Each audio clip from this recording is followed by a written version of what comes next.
मित्रांनो, 3 year सीईटीचे cap राऊंडचे registration already सुरू झालेले आहेत. तुमच्यापैकी बऱ्याचशा विद्यार्थ्यांनी कॅप राऊंडचे फॉर्म सुद्धा भरले असतील.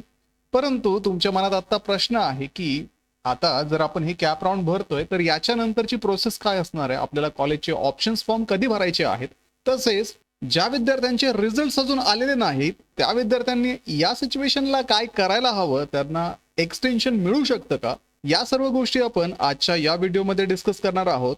त्यामुळे व्हिडिओ शेवटपर्यंत नक्की पहा. मित्रांनो, LLB ऍडमिशनसाठी असणारी जी काउन्सिलिंग आहे ती ग्लोबल ऑनलाईन मध्ये सुरू करण्यात आलेली आहे. तर या काउन्सिलिंग मध्ये तुम्हाला 1-on-1 काउन्सिलर ऍक्सेस दिला जातो. तुम्हाला मिळालेले मार्क्स आणि तुम्हाला कुठल्या कॉलेजला ऍडमिशन घ्यायचं आहे याविषयी डिस्कशन केलं जातं. तसंच विद्यार्थी मित्रांनो, मागच्या वर्षीचा जो कट ऑफ होता, मागच्या वर्षीचे जे ऍडमिशन होते त्यानुसार कुठल्या कॉलेजला तुमचा नंबर लागू शकतो याविषयी डिसिजन देणं असेल किंवा तुमचं डॉक्युमेंट व्हेरिफिकेशन असेल, तर अगदी कॅप राऊंडच्या नोटिफिकेशन पासून तर तुमच्या कॉलेजच्या ऍडमिशन पर्यंत या सर्व स्टेपमध्ये ग्लोबल ऑनलाईनचे ऍडमिशन काउन्सिलर्स तुम्हाला मदत करणार आहेत. त्यामुळे लवकरात लवकर दिलेल्या नंबर्सवरती कॉन्टॅक्ट करा आणि ही काउन्सिलिंग जॉईन करून महाराष्ट्रातल्या टॉपच्या कॉलेजेसमध्ये ऍडमिशन घेण्याची तयारी सुरू करा. तर सीईटी सेलच्या कॅप राऊंडच्या शेड्यूलनुसार आपण पाहू शकतो की 11 जूनला सीईटीने कॅपचे ऍप्लिकेशन सुरू केले आहेत आणि 30 जून ही आपल्याला लास्ट डेट दिलेली आहे. आता ज्या विद्यार्थ्यांचे फायनल इयरचे रिझल्ट येणं अजून बाकी आहेत असे विद्यार्थी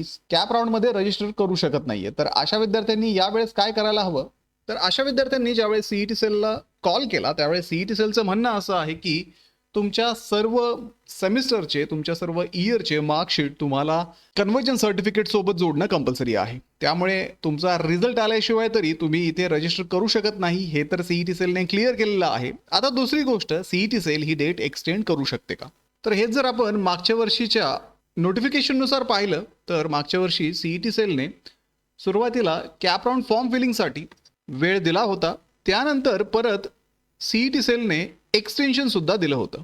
तर यावर्षी सुद्धा साधारणतः 1 आठवडा ते 10 दिवसाचं एक्सटेन्शन आपण सीईटी सेलकडनं 30 तारखेनंतर एक्सपेक्ट करू शकतो. तेच जर आपण 5 इयर LLBच्या बाबतीत पाहिलं तर 5 इयर LLBला सुद्धा एक्सटेन्शन येण्याची पॉसिबिलिटी आहे. शेवटी सीईटी सेल काय ठरवेल त्याच्यावरती हे अवलंबून असणार आहे. त्यामुळे विद्यार्थी मित्रांनो, जर तुमचा रिझल्ट अजूनही आला नसेल तर घाबरून जाऊ नका. लास्ट डेट पर्यंत जर तुम्हाला तुमच्या रिझल्टची सॉफ्ट कॉपी जरी मिळाली तरी तुम्ही तिथे अपलोड करून द्या. आणि ज्या विद्यार्थ्यांना लास्ट डेट पर्यंत पण कॉपी मिळाली नाही अशा विद्यार्थ्यांनी नक्कीच सीईटी सेलला कॉल मेसेज करून कळवा की आमचा रिझल्ट अजून येणं बाकी आहे, त्यासाठी आम्हाला एक्सटेन्शन हवं आहे. त्यानंतर सीईटी सेल मे बी तुम्हाला एक्सटेन्शन देईल आणि तुम्ही तुमचं ऍप्लिकेशन सबमिट त्यानंतर करू शकता.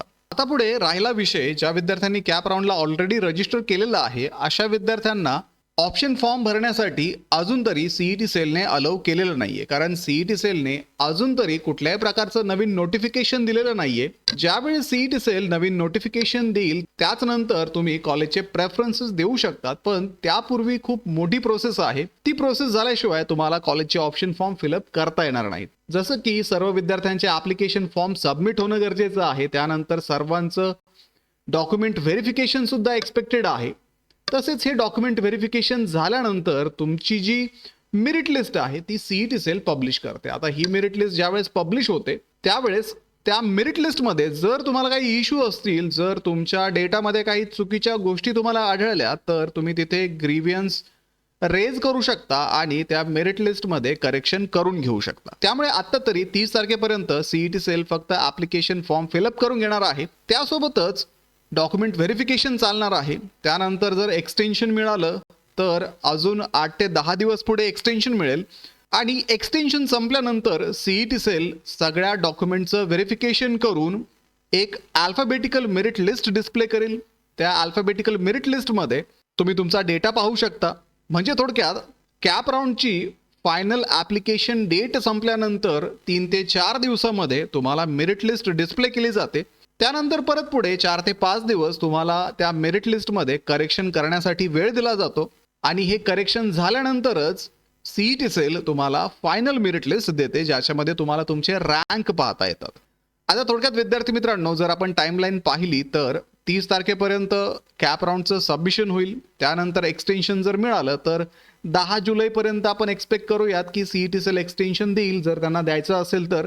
पुढे 15 जुलैपर्यंत मॅक्सिमम तुमची अल्फाबेटिकल लिस्ट डिक्लेअर होईल त्यापुढे 18 जुलैपर्यंत तुमचे करेक्शन होतील आणि 20 जुलैच्या आसपास तुमची पहिली मेरिट लिस्ट फर्स्ट राऊंडसाठी सीईटी सेल डिस्प्ले करेल आणि 20 जुलै नंतरच तुमचे जे कॉलेज प्रेफरन्सेस आहेत ते सीईटी सेल द्यायला सांगेल. म्हणजे 20 जुलैपर्यंत तुम्हाला कॉलेजचे ऑप्शन फॉर्म फिलअप करण्यासाठी कमीत कमी वेळ अजून लागणार आहे. त्यामुळे आत्ताच घाई करू नका. या 20 तारखेपर्यंत तुम्ही काही गोष्टी करू शकता, जसं की तुमच्या युनिव्हर्सिटीचा कट ऑफ काय आहे त्याचा व्हिडिओ मी ऑलरेडी पोस्ट केलेला आहे. त्यानंतर कुठल्या कॉलेजेसचा काय कट ऑफ आहे त्याच्यावरनं तुमची एक प्रेफर्ड कॉलेजची लिस्ट बनवा आणि ती लिस्ट कॉलेजचे ऑप्शन फॉर्म फिलअप करण्याच्या वेळेस तुम्हाला वापरता येईल. त्यामुळे या मधल्या वेळेचा वापर तुम्ही तुमचे कॉलेज सिलेक्शन करण्यासाठी वापरा.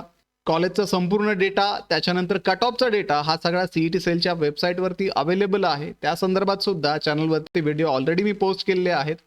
ते व्हिडिओ रेफर करा आणि त्या पद्धतीने कॉलेजची इन्फॉर्मेशन तसेच कॉलेजचा कट ऑफचा डेटा तुम्ही ॲक्सेस करू शकता.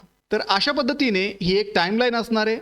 अशा पद्धतीने हे शेड्यूल असणार आहे. या पद्धतीचं जे शेड्यूल आहे ते सीईटी सेलने अजून तरी डिक्लेअर केलेलं नाहीये. जेव्हा हे शेड्यूल सीईटी सेल या वर्षीसाठी डिक्लेअर करेल त्याच वेळेस आपल्याला क्लॅरिटी मिळणार आहे. त्यामुळे या शेड्यूलची तुम्ही वाट पाहायला काही हरकत नाही.